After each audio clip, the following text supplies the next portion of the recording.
Hi guys, welcome back to our channel Uma Mushroom Farm. நம்ம இன்றைக்கி என்ன video பார்க்க போகிறோன்னா, நம்மளோட சப்ஸ்கிரைபர்ஸ் வீடியோ பார்த்துட்டு ப்ரோ காளான் பண்ணைக்கு எப்படி பெட்டு மீன்ஸ் கிரவுண்டு எப்படி செட் பண்ணுறது அப்படிங்கிறத பற்றி கேட்டிருந்தாங்க. இன்றைக்கி பார்த்தீங்கன்னா அதை பற்றி தான் வீடியோவாக பார்க்க போகிறோம். அவங்க எப்படி கேட்டிருந்தாங்கன்னா, ப்ரோ காரை மாதிரி போட்டு பண்ணுறதா இல்லை தார்பாய் போட்டு அது மேலே எம்சாண்டு போட்டு பண்ணுறதா அந்த மாதிரி கேட்டிருந்தாங்க. இது இன்றைக்கி பார்த்தீங்கன்னா அதுக்கான வீடியோ. ஸோ இன்னமும் நம்ம சேனலை சப்ஸ்கிரைப் பண்ணாதீங்க, சப்ஸ்கிரைப் பண்ணி வச்சுக்கோங்க. பக்கத்தில் இருக்கிற பெல் ஐக்கனையும் கிளிக் பண்ணி வச்சுக்கோங்க. அப்போ தான் நம்ம போகிற வீடியோஸ் பார்த்தீங்கன்னா ஒன்று நோட்டிஃபிகேஷன் உங்களுக்கு வந்து சேரும். நம்ம பார்த்தீங்கன்னா காளான் பண்ணை ரிலேட்டடான வீடியோஸ் பார்த்தீங்கன்னா அப்லோட் பண்ணிகிட்டு இருக்கோம். ஸோ உங்களோட காளான் பண்ணை போடணும் அப்படின்னு திங்க் பண்ணிகிட்டு இருக்கிறவங்க, இல்லை காளான் பண்ணை ஆல்ரெடி போட்டுருவீங்க, அவங்களுக்கெல்லாம் இந்த வீடியோ ஷேர் பண்ணி விடுங்க. சரி, இப்போ வாங்க வீடியோக்குள்ளே போகலாம். ஸோ காளான் பண்ணை பொறுத்தளவுக்கு இதுதான் போடணும், காரை தான் போடணும், அதுக்கப்புறம் பார்த்தீங்கன்னா அந்த தார்பாய் போட்டு இதுதான் போடணும் அப்படின்னலாம் எதுவும் கிடையாது. நீங்கள் எது கூட போய் யூஸ் பண்ணிக்கலாம். ஏன்னா தார்பாய் போட்டால் கொஞ்சம் காஸ்ட்டு கம்மின்னா நம்ம காரை போடுறதுக்கு எம்சாண்டு, ஜல்லி, அதுக்கப்புறம் பார்த்தீங்கன்னா அந்த சிமெண்ட்டு இதெல்லாம் தேவைப்படும். அதுக்கப்புறம் காஸ்ட் வைஸ் பார்த்தீங்கன்னா நமக்கு தார்பாய் கம்மி. ஏன்னா பார்த்தீங்கன்னா நானே தார்பாய் தான் போட்டிருக்கேன். ஸோ அதனால் காஸ்ட்டு இருக்கிறவங்க, எனக்கு காஸ்ட் இருக்குது ப்ரோ நான் போட்டுக்கிறேன், எனக்கு அதனால் யூஸ் இருக்குது அப்படின்னு யோசிக்கிறவங்க தாராளமாக போட்டுக்கலாம். அதனாலலாம் எந்த பிரச்சனையும் கிடையாது. தார்பாய் போட்டிங்கன்னா மெயினான 2 விஷயத்த பார்க்கணும்.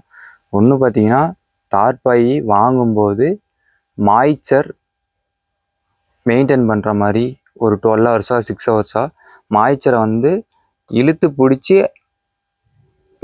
கொடுக்குற மாதிரி அந்த வாட்டர் லெவலை கீழே விடக்கூடாது. பூமிக்கு எடுத்தோன்னே ஸ்ட்ரெயிட்டாக பூமிக்கு விட்டுறக்கூடாது. பூமிக்கு விட்டுட்டா பார்த்தீங்கன்னா எம்சாண்டு கொஞ்ச நேரத்துலேயே ட்ரை ஆயிரும். அதனால் மாய்ச்சர் மெயின்டைன் பண்ணுற மாதிரி தார்பாய் இருக்குது, அதுக்கு தகுந்த மாதிரி வாங்கிக்கோங்க. நார்மல் தார்பாய் வேண்டாம். அது பார்த்திங்கன்னா டக்குன்னே தண்ணி பட்டுச்சுன்னா கீழே பூமிக்கு கொடுத்துரும், டக்குன்னு பூமி அப்சர்வ் பண்ணிக்கும். அந்த மாதிரி வாங்காதீங்க. தார்பாய் ஒரு 180 GSM, அதை பார்த்திங்கன்னா GSM அதோட குவாலிட்டியை பார்த்திங்கன்னா GSM அந்த டைப்பில் சொல்லுவாங்க. அதனால் ஒரு 180 to 200 GSM அந்த மாதிரி வாங்கிக்கிட்டிங்கன்னா உங்களுக்கு தண்ணி மேலே எம்சாண்டு மேலே பட்டாலும் டக்குன்னு ஒரு 12 hours 16 hours பார்த்திங்கன்னா வாட்டர் லெவலை ஃபுல் அண்ட் ஃபுல் அப்படியே மெயின்டைன் பண்ணி வச்சுக்குவோம்.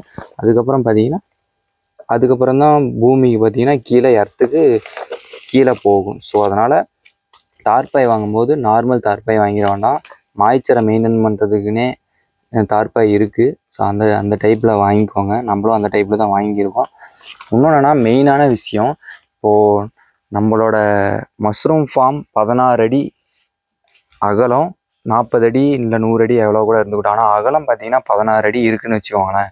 16 அடினா நம்ம 16 அடிக்குமே தார்பாய் போடுறேன் அப்படின்னு யோசிச்சுருக்கிறவங்களுக்கு தான் நான் இப்போ சொல்கிறது.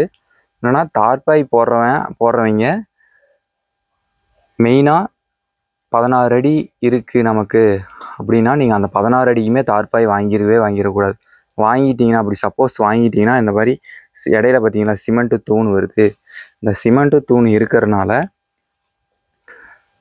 தார்பாய் பார்த்தீங்கன்னா கட் பண்ண முடியாது. நீங்கள் ஒரே தார்பாயாக 16 அடிக்கு வாங்கிக்கிட்டீங்கன்னு வச்சுக்கோங்களேன், அந்த மாதிரி தார்பாயாக கட் பண்ண முடியாது.